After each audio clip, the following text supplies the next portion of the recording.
Hello there, my very good friends. Andy here for WhatCulture Wrestling, and we got something fun for you today. We're going to talk about the wrestlers that I think are poised to break out in 2026. As 2025 comes to an end, we're looking forward now to wrestlers who are going to, be here at the start of the year and go all the way off camera up here, potentially. Now, ideally, when you're talking about breakout wrestlers, you'd be talking about people who are coming from a place of obscurity and suddenly inserting themselves in the wrestling sphere to where everybody knows their name, right?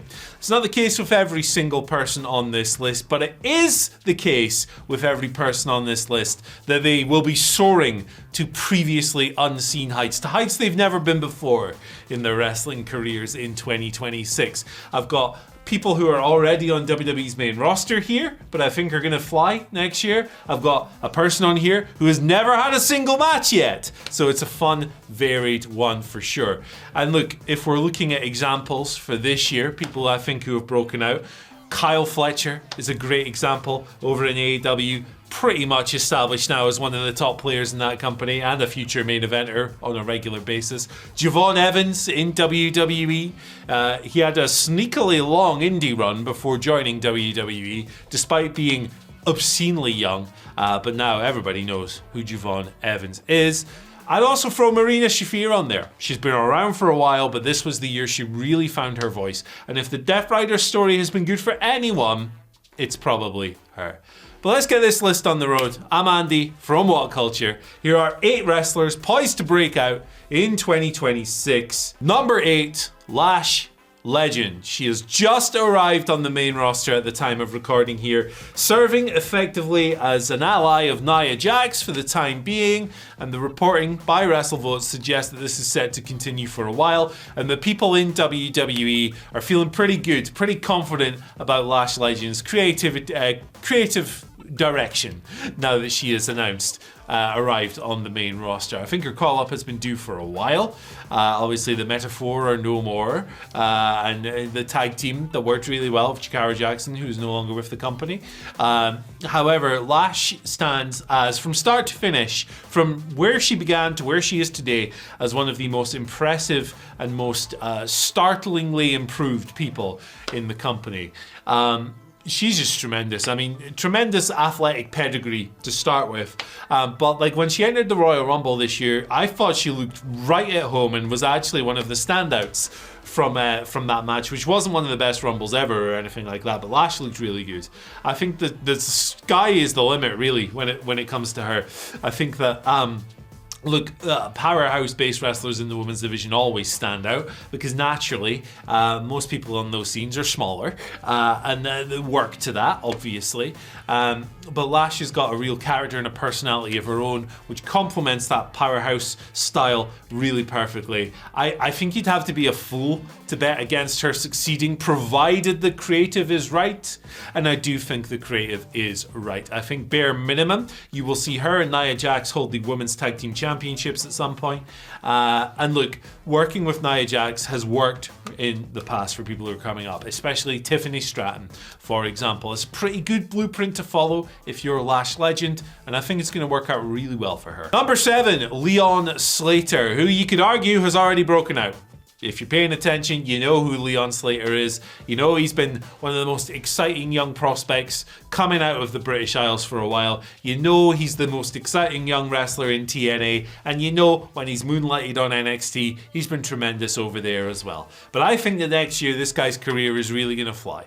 I honestly don't think that winning the NXT Championship is completely out of the question for Leon Slater. I do think that, while he is contracted TNA for a while, I do think his long-term future is going to be WWE because of that working relationship. He already has a experience working for the promotion, and at his young age, man, I think his career is just going to go from one stellar thing to another. The guy is a seriously impressive prospect. He can do lots of flashy, flippy stuff, but he's also good at the core stuff as well. The selling, the space between the moves is very important, and to have mastered that, to have developed such a strong grasp of that at such a young age is extremely It's extremely impressive. My favorite word when describing Leon Slater is impressive. Look for this guy to be one of the biggest stars in wrestling within the next 3 or 4 years, and I think next year, big steps forward. Number 6, Aaron Wolf. This is the guy I mentioned in the intro. Not had a single wrestling match yet. He's going to have his first one on the 4th of January, New Japan Pro Wrestling, Tokyo Dome, Wrestle Kingdom. Evil is his opponent. Not always the best option there, but we'll see how it goes. Look, here's the thing with Aaron Wolf. You might not have heard of him now, but there is hope apparently within New Japan Pro Wrestling that this guy is going to be the next big star for the company, and Lord knows they need one. There's a lot of hope pinned on him about breaking out and seeing how he takes to pro wrestling. Obviously, it's not as simple as coming in and you're an amazing wrestler. If you don't have the charisma, the personality that translates in a wrestling sense, you're not going to do as well. So this, to me, is one of the most interesting wrestling matches of the year immediately before it's even started. If you don't know who Aaron Wolf is, let me tell you a little bit about this guy. He is a genuine celebrity in Japan, but he's not just like an influencer or a streamer or whatever. He's a legitimate combat sports badass. Representing Japan in the 2020 Olympics, won the gold medal in the 100 kilo category. He's got serious pedigree. And if his charisma, if his personality does come across in pro wrestling, they could have a really tremendous prospect on their hands here. I like to throw you a little curveball in these lists sometimes. Sometimes throw in a name you maybe haven't heard of before. Aaron Wolf. If you've been following New Japan, you know the name already. If you haven't, now you do. Keep an eye on him. Watch the match on January 4th. Might be a really rewarding pro wrestling career to follow from the ground up. Number 5, Queen Aminata. First AEW entry on the list. I think that Queen Aminata is awesome. She hits people really hard. Her stuff looks great. She's exhibited a level of skill that's far above her push in AEW, and I think that might increase next year. I think that there will be a time when the push and the skill align, and it will result in her competing for gold. Look, so far, my impression of Queen Aminata is that AEW doesn't quite understand how good she is as of yet. If they did, she'd be a little bit better presented in the. It's not like she's been booked like an idiot or anything like that, right? She had the feature program with Tekla, which is a step forward, but I think he goes to the next level next year. Greatly enjoyed her work continuing on the indies as well. At the time I'm recording this, she is the reigning DPW Women's Champion. Rest in peace, DPW. Sad that promotion is going on hiatus. But Queen Aminata is one of the most interesting prospects for me in AEW today. The women's division has really taken off in the past couple of years in particular. In terms of the in-ring ability level, right? The general quality has just improved, right? And that is from people like Tekla coming into the company, but it's also from people like Sky Blue who've improved a lot too. I think that Queen Aminata fits in extremely well. I think she can match almost anybody in the company, and she has this awesome hard-hitting edge to her that I really enjoy watching. Hopefully 2026 we see a bit more of a push for her. She's in a pretty good spot right now. I think it's going to get even better. Number 4, Kendall Gray, who is a ground-up WWE prospect coming into the company with limited to no experience, learning the trade at the Performance Center, working on Evolve and Loop and all of that stuff. Level Up doesn't exist anymore, but you know what I mean. The developmental to the developmental show. She's the current Evolve Women's Champion as we're recording this. She's just 24 years old and she's only had a few dozen matches. And yet she looks like a natural already. Honestly, in terms of skill, you could pop her on the main roster tomorrow and she wouldn't look totally out of place. Now, I'm not advocating for that just yet. I do think there is value in keeping her in developmental for a while longer because there's more to wrestling than just having really good matches. But she recently had a really tremendous match with Callie Armstrong that I think you should check out for Evolve. It's free on YouTube. Just check it out. Just find it. You find it. Both of them just demonstrating a level of desperation and urgency that isn't often present, particularly from a wrestler who's not coming into the company with 10 years of indie experience. She's learning this thing as she goes. It's extremely impressive. And I think she's one of the brightest prospects in Performance Center history, really. In terms of what her breakout could look like in the new year, I think it's competing for NXT Gold. She has defended the Evolve belt on NXT TV before, but I'm talking about the North American title. I'm talking about the NXT Women's title. She should be right in that mix.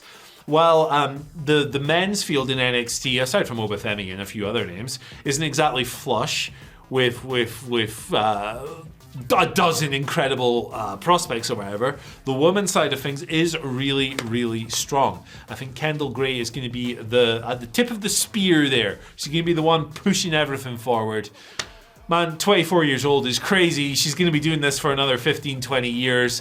The body of work that she's going to build up could be insane. So watch out for Kendall Gray if you haven't seen her already. I think she's a big part of WWE's future. Number 3 is Adam Priest, and this one irks me a little bit because I would love to see Adam Priest continue on the indies because I think he's one of the best guys on there, and the scene benefits from having wrestlers of his caliber, of Trevor Lee's caliber, of Kevin Blackwood's caliber sticking around. But ultimately, you want the best for you want to see these people fulfill their goals and all of that stuff. And I think that Adam Priest has tremendous potential as a TV heel.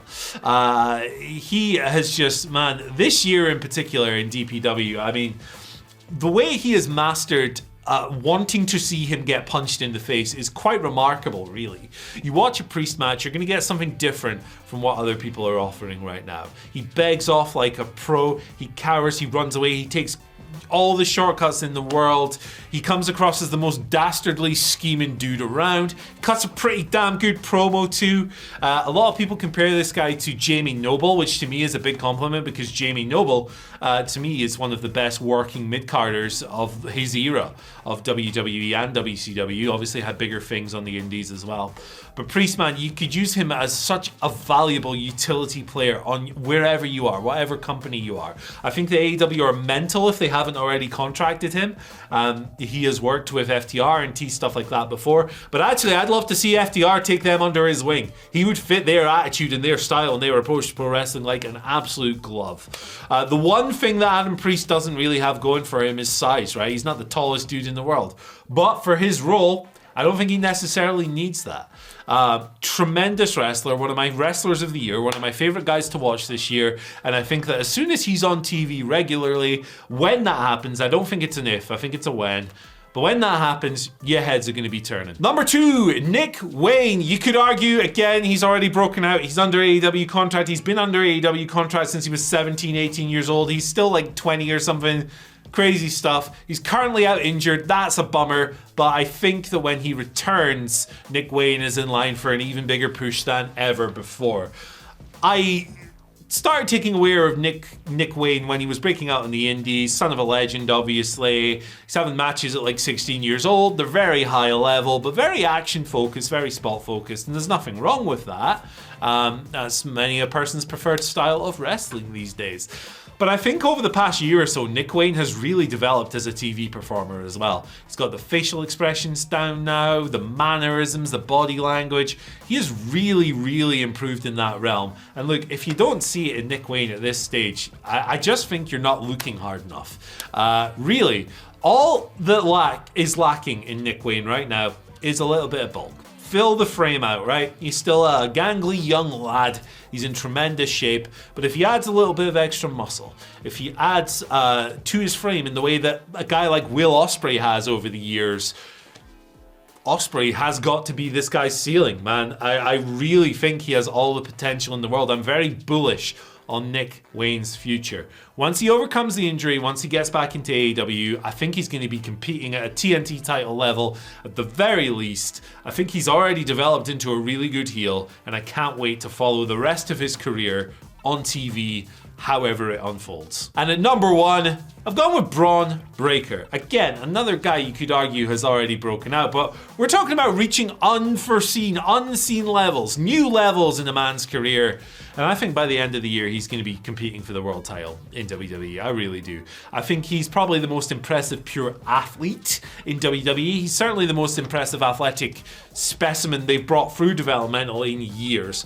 I mean, it's in everything from the snap on his moves to the speed speed with which he runs the road, it's insane. We all know the I Show speed spot. I can't speak from the Royal Rumble. But he does that every single week, man, when he's working. The guy is a freak. The spear looks incredible. I mean, he really throws his full body into this. Probably gonna have to watch the old Neckarino, right? You know, taking those hits at some point. But man, what a visually impressive guy.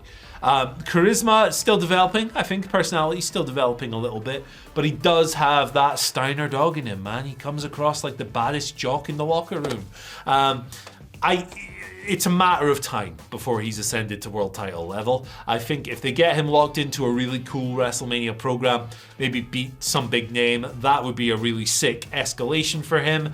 And with the vision set to remain a very heavily pushed thing in WWE, he should beat Seth Rollins for me, and he should go on to win a world title sooner rather than later. But that's my list. What's your list? Let me know in the comment section below. Have a nice day, and I'll see you soon.